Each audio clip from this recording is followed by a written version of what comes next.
Asante, nataka confirmer le peuple congolais qu'on vient de me libérer tout à l'heure dans 22h si je ne me trompe pas. Je suis libre, 22h24. En tout cas, merci beaucoup à la justice congolaise.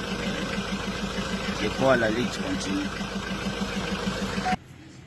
Bokoto. Population nyonso ya Congo partout, États-Unis, Amérique, France, Belgique, Londres, Canada, Asie, Amérique. Biso tozali awa ngayo Ibrahim Kabila mutu bautaki ko enlever mais nasengi na Nzambe merci mingi ndenge ya protéger biso. Ya mibale président de la République Fati Beton atelemeli peza makambo oyo asibiki mabe alobi bozolandela justice ndenge esengeli te, nalingi mwana wana azala libéré, aza congolais, aza na droit ya koreklame makambo na ye, bolandela justice ndenge esengeli. En tout cas, merci beaucoup na président de la République alakisi biso ke état de droit eza ya solo. Nalingi bino nyonso ba congolais bozala kimia, boyeba ke naza déjà libéré awa à partir ya 23h30 comme ça, nazaki libéré. Awa naza na ndako na nga na vandi, mais la lutte continue.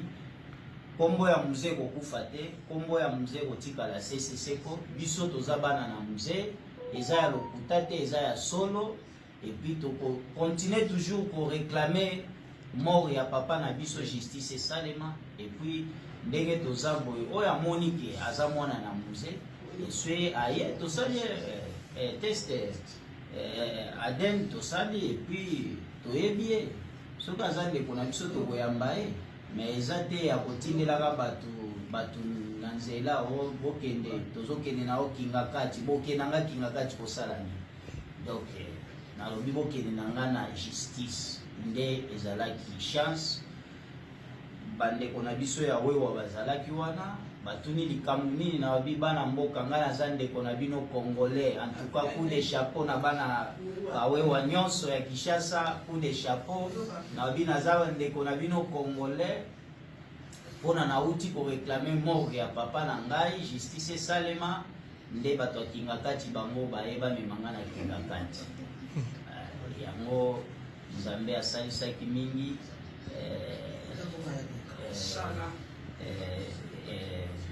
Bomoni na makambo nyonso toyeko bima. Fati Beton président peza olaksike oza mutu ya justice atindi batu baye pe major baye kolongola nga na bato mosala oyo. La police.